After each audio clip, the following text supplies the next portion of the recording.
हरे कृष्णा। तो अभी हम लोग कार्तिक के महात्म्य को सुन रहे हैं। तो पिछली बार हमने अध्याय 6 के कुछ श्लोक सुने थे कार्तिक महात्म्य के। श्लोक संख्या 10 तक सुना था, लेकिन सभी श्लोक मैं नहीं पढ़ रहा हूँ, क्योंकि कुछ श्लोकों में जो नियम बताए गए हैं वो इस समय के लिए व्यवहारिक नहीं हैं। और ये सब जो महात्म्य हैं ये नारद जी बता रहे हैं राजा पृथु को।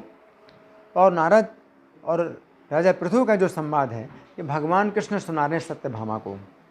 तो नारद जी बताते हैं कि कार्तिक के महीने में जब हम स्नान करते हैं तो हमारी कुछ भावना होनी चाहिए। तो इसमें भावना किस प्रकार की है कि हे श्री कृष्ण, आप भक्तों को आनंद देने वाले हैं। पहली भावना ये कि हे श्री कृष्ण, आप भक्तों को आनंद देने वाले हैं और देवताओं के कार्य के निमित्त रूप धारण करते हैं, अनेक अवतार धारण करते हैं। तो देवताओं के कार्य से आप अवतार धारण करते हैं। और तीसरी बात है, आप समस्त पापों को नष्ट करने वाले हैं, इसलिए आप कृपा करके मुझे पवित्र करें। त्रिभाभून देव कार्यार्थम यह पुरा भक्त भावना सविष्णु सर्व पापघ्न पुनः तो कृपया त्रमाम। तो भगवान जो है देवताओं के कार्य के लिए इस पृथ्वी में अनेक प्रकार के अवतार लेते हैं। जैसे कि जब देवताओं को कष्ट हुआ और महारानी अदिति ने भगवान की पूजा की, तो भगवान वामन देव का अवतार धारण किया उन्होंने और इंद्र को स्वर्ग का राज्य दिलाया, तीनों लोगों का राज्य दिलाया इंद्र को। तो इस प्रकार से भगवान कई अवतार देवताओं के लिए करते हैं। और पृथ्वी देवी क्या भार उतारने के लिए करते हैं। तो पृथ्वी देवी तो वो देवी है, तो ये भी देवताओं के ही वर्ग में आती हैं। तो भगवान देवताओं के कार्य के लिए अवतार धारण करते हैं।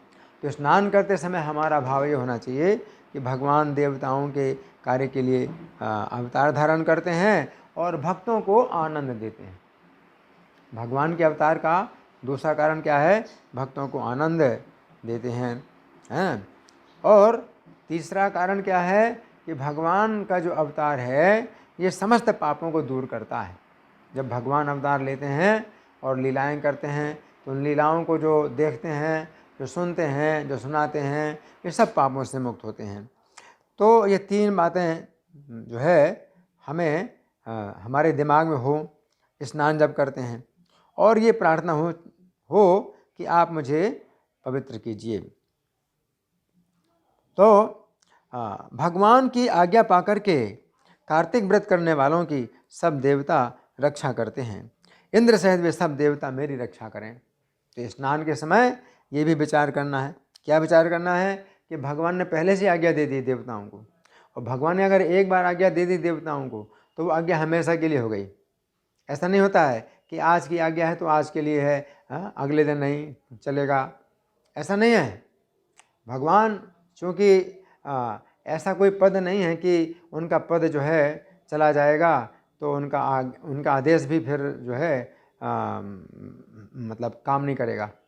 तो भगवान कोई पद नहीं है कि भगवान को कोई पद प्राप्त हुआ है, पहले भगवान नहीं थे, अभी उनको भगवान का पद प्राप्त हुआ है, फिर आगे किसी दूसरे को भगवान का पद प्राप्त होगा, ऐसा नहीं है। गोविंद आदि पुरुषम तम अहम भजामि, आदि पुरुष हैं भगवान। तो भगवान की आज्ञा पा करके कार्तिक व्रत करने वालों की देवता रक्षा करते हैं। तो देवताओं को जो है आज्ञा मिली है रक्षा करने के लिए, तो भगवान की आज्ञा से देवता लोग कार्तिक व्रत करने वालों की रक्षा करते हैं। तो इंद्र सहित वे सब देवता मेरी रक्षा करें। तो ये हमारी भावना होनी चाहिए, क्योंकि इस भौतिक संसार में अनेक विपत्तियां हैं, अनेक प्रकार के कष्ट हैं, अनेक प्रकार के भय हैं। तो इसलिए हमें रक्षा के लिए प्रार्थना करनी चाहिए। विष्णुराज्ञा मनु प्राप्य कार्तिके व्रत कारकान् रक्षन्ति देवास्ते सर्वे माम पुनन्तु सवा।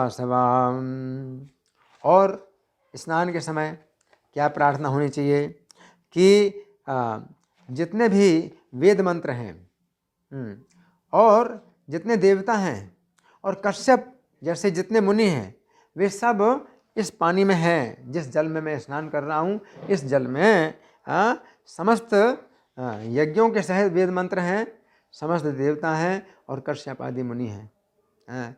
तो वे मुझे पवित्र करें। जब मैं स्नान कर रहा हूँ कार्तिक के महीने में, तो ये जो जल है, ये जल ऐसा है क्योंकि भगवान ने आज्ञा दी है कि मैं भी जल में निवास करूँगा, सब देवता भी जल में निवास करें, वेद मंत्र भी जल में निवास करें, सब ऋषि भी जल में निवास करें। तो मैं जल अपने सिर में डाल रहा हूँ। तो ये जल कैसा है? सभी यज्ञों के सहित वेद मंत्र हैं, देवताओं इंद्र सहित सब देवता हैं, कश्यप आदि मुनि सहित सभी मुनि हैं इसमें, वे सब मुझे पवित्र करें। वेद मंत्रा सभी जाश्च सारहस्यामखान्वितां कश्यपाद्याश्च मुनयो माम पुनन्तु सदेवता। तो इस प्रकार की भावना से, और भावना क्या होनी चाहिए? जिस जल से मैं स्नान कर रहा हूँ, गंगा आदि सब नदियाँ, गंगा आदि सभी नदियाँ इसमें आ जाएं। तो मैं जब स्नान करता हूँ कार्तिक के महीने में, तो ये प्रार्थना, गंगा आदि सब नदियाँ और तीर्थ आ जाएं, और जल के देने वाले सातों समुद्र समेत नदियाँ और जलाशय इसी में आ जाएं, मुझे पवित्र करने के लिए आ जाएं। तो ये बुलाना है, आवाहन है ना। तो इसमें क्या है? सब नदियों का आवाहन करना है, सब तीर्थों का आवाहन करना है, और सातों समुद्रों का आवाहन करना है, और सभी नदियों का आवाहन करना है, और जितने जलाशय हैं उनका भी आवाहन करना है। गंगाद्या सरिता सर्वास तीर्थानि जलदा नदां ससप्त सागरा सर्वे माम पुनन्तु जलाशया। और इस जल में और भी क्या है? रक्षा है। इस जल से और भी रक्षा है। अदिति आदि जितनी माताएं पतिव्रता स्त्रियां, तो जो पतिव्रता स्त्रियां होती हैं उनकी बड़ी शक्ति होती है। पतिव्रता स्त्रियां जो है बहुत शक्तिशाली होती हैं।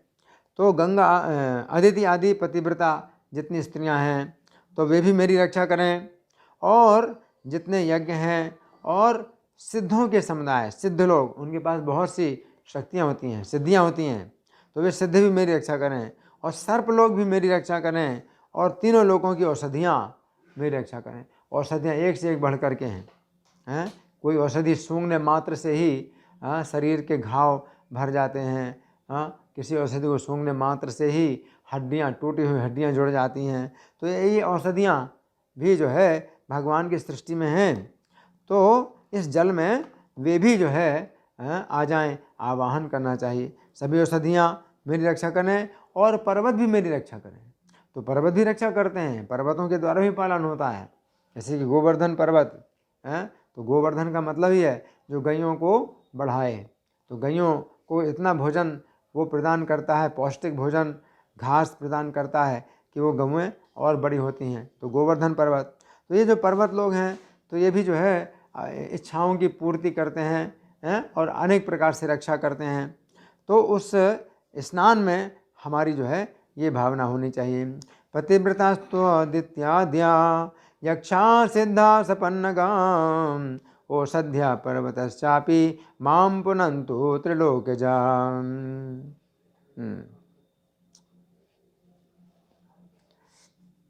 ब्राह्मणों के दाहिने चरण में तीर्थ वास करते हैं, और वेद उनके मुख में स्थित हैं। सब अंगों में देवता वास करते हैं। इस कारण उनकी पूजा करने से मैं पूजित देव होता हूँ। तीर्थानि दक्षिणे पादे वेदास्तन्मुखमाश्रिता सर्वांगे स्वाश्रिता देवा पूजितोऽस्मि तदर्चया।